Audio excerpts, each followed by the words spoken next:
আসসালামু আলাইকুম। আজকে আমরা রান্না করব দারুণ স্বাদের একটি unique recipe chicken chana masala, কাবুলি ছোলা এবং মুরগির এই অসাধারণ কম্বিনেশনটি যে কারো ভালো লাগবে। চলুন দেখে নিয়ে যাক রেসিপিটি।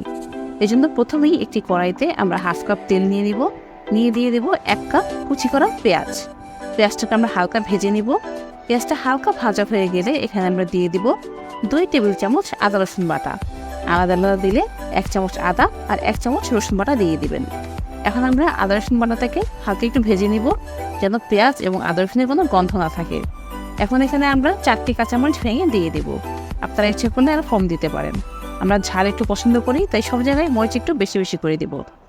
এখন এখানে দিয়ে দিব 1 টেবিল চামচ জিরা গুঁড়ো, 1 টেবিল চামচ ধনিয়া গুঁড়ো, 1 টেবিল চামচ মরিচ গুঁড়ো, আর দিয়ে দেব 1 চা চামচ হলুদ গুঁড়ো। মরিচ গুঁড়োটা আপনারা একটু কমিয়ে দিতে পারেন, নিলে একটু ঝাল হয়ে যাবে। যদি আপনারা ঝাল কম খান, কিছুটা কমিয়ে দেবেন। এখন মশলাটা আমরা খুব ভালোভাবে কষিয়ে নেব, একটু ভেজে নিব আর কি, যাতে মশলার কাঁচা গন্ধটা চলে যায়। যখন মশলাটা হালকা লাল হয়ে যাবে, তখন আমরা এখানে দিয়ে দিব হাফ কাপ পানি দিয়ে মশলাটাকে খুব ভালোভাবে আমরা মিশিয়ে দিব। এখন এটাকে আমরা খুব ভালোভাবে কষিয়ে নেব, যাতে মশলার কোনো কাঁচা গন্ধ কোনোভাবেই না থাকে। তেল উপরে উঠে আসা পর্যন্ত এবং যতক্ষণ সাইড দিয়ে বুদবুদ না উঠবে, ততক্ষণ আমরা এটাকে কষিয়ে নেব। দেখুন খুব ভালো করে কষানো হয়ে গিয়েছে। এখন আমরা এখানে দিয়ে দেবো 250 গ্রাম টমেটো পেস্ট। এখানে আমরা ব্লেন্ডারে টমেটো পেস্ট করে নিয়েছি। এটা কিছুক্ষণ কষানোর পর দিয়ে দিব 1 চা চামচ লবণ। এখন লবণটা দেওয়ার পর এখানে আমরা দিয়ে দিব আরও 7-8টি কাঁচামরিচ। এগুলো আস্তেও দিতে পারেন, ভেঙেও দিতে পারেন। আমরা এখানে 2 টুকরো করে ভেঙে দিচ্ছি। আমরা আগে যেহেতু বলেছি ঝাল খেতে পছন্দ করি, সেজন্য মরিচটা একটু বেশি দিচ্ছি। আপনারা ইচ্ছা করলে কমে দিতে পারেন, বা এখানে আপনারা মরিচটা স্কিপও করতে পারেন। এখন আমরা এখানে দিয়ে দেবো মুরগি। এখানে আমরা 2 কেজি মুরগি নিয়েছি, হাড়সহ নিয়েছি। মুরগির পা বাদ দিয়ে প্রত্যেকটা পার্টস আমরা এখানে দিয়ে দিয়েছি। এখানে আমরা ফার্মের মুরগি ব্যবহার করেছি। আপনারা ইচ্ছা করলে দেশি মুরগি বা অন্য যে কোনো মুরগি ব্যবহার করতে পারেন। এখন আমরা মশলার সাথে মুরগিটা একটু খুব ভালোভাবে মিশিয়ে দেবো। খুব ভালোভাবে মশলার সাথে মেশাতে হবে, যাতে মুরগির প্রত্যেকটা পার্টে মশলা খুব ভালোভাবে লেগে যায়।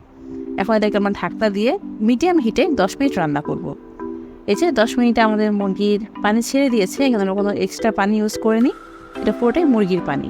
এটা দিয়ে আমরা এখন মুরগিটাকে কিছুক্ষণ কষাবো। এখন আমরা এখানে দিয়ে দেবো একটি মিক্সচার। এখানে আমরা 1 কাপ ভেজানো ছোলা, 1/3 কাপ টক দই আর 1 কাপ পানি দিয়ে ব্লেন্ড করে নিয়েছি। এটা আমাদের তরকারি গ্রেভিটাকে একটা ঘন করে দিবে এবং এর টেস্টটা খুবই ভালো করবে। এখন আমরা সব কিছুকে আবার খুব ভালোভাবে নেড়েচেড়ে একসাথে মিশিয়ে দিব। এখানে খুব ভালোভাবে মিশিয়ে দিতে হবে, তাহলে সব দিকে সমানভাবে মশলার উপর লাগবে না।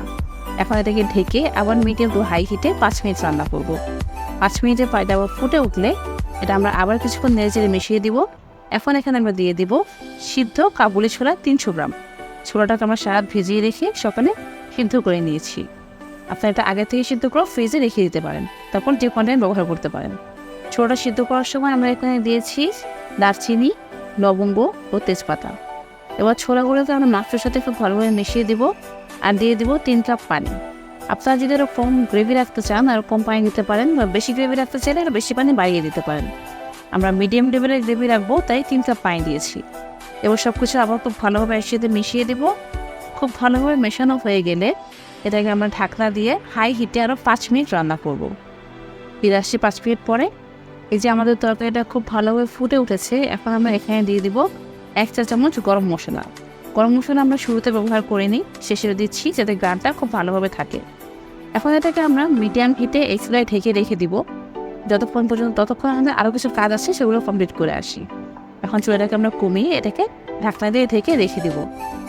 এখন পাশের আরেকটি চুলায় আমরা একটি ননস্টিক কড়াই নিয়ে আমরা এখানে 2 টেবিল চামচ বাটার দিয়ে নিয়েছি। বাটারটা আমরা গলিয়ে নিব। বাটারটা গলানো হয়ে গেলে এখানে আমরা দিয়ে দিব 1 চা চামচ মরিচ গুঁড়ো। মরিচ গুঁড়োটা দেওয়ার পর মরিচগুলোকে আমরা বাটারের মধ্যে খুব ভালোভাবে ভেজে নিব। এটা আমরা তরকারিতে স্পাইস হিসেবে ব্যবহার করছি। এটা আমাদের তরকারির গ্রাম এবং কালার খুব সুন্দর করে দেবে। এখন মরিচটাকে আমরা বাটারের মধ্যে খুব ভালোভাবে ভেজে নিব। খুব ভালোভাবে ভাজা হয়ে গেলে এটা আমরা এখন আমাদের তরকারিতে দিয়ে দিব। আমরা পুরোটাই দিয়ে দেবো। আপনার ইচ্ছা করলে এখানে মরিচ একটু কম দিতে পারেন। আমরা সব জায়গায় ঝালের জন্য মরিচ একটু বেশি ব্যবহার করেছি। এখন আমরা এই স্পাইসটাকে তরকারির সাথে খুব ভালোভাবে মিশিয়ে দেব। এখন তরকারিটাকে আমরা ঢাকনায় ঢেকে আরও 5 মিনিট জাল দিয়ে নেব। এই তো তৈরি হয়ে গেলো আমাদের দারুণ মজাদার চিকেন চানা মশালা বা কাবুলি ছোলা দিয়ে মুরগির মাংস। এখানে আমরা গ্রেভি একটু বেশি রেখেছি, কারণ চুলা থেকে নামিয়ে নেওয়ার পর এটা আর একটু শুকিয়ে আসবে। যদি আপনারা একবারেই শুকনা খেতে চান তাহলে আর কিছুক্ষণ জাল দিয়ে নিতে পারেন। চলুন বাটিতে আমরা ঢেলে নেই। দেখুন কি সুন্দর লাগছে। এটি দেখতে যতটাই সুন্দর, খেতে ঠিক ততটাই মজাদার। এটাকে আপনারা ভাত, পরোটা, রুটি, পোলাও যে কোনো কিছুর সাথে সার্ভ করতে পারবেন। যে একবার খাবে সে বারবার আপনার কাছে এই রেসিপিটি খেতে চাইবে। তো আর দেরি কেন, আজকে আপনারা এই রেসিপিটি অবশ্যই ট্রাই করবেন। ভালো লাগলে আমাদের অবশ্যই কমেন্টে জানাবেন। তো আমাদের সাথেই থাকুন আর আমাদের চ্যানেলটা প্লিজ সাবস্ক্রাইব করে দেবেন। তাহলে আজকে আসি। আল্লাহ হাফেজ। আসসালামু আলাইকুম।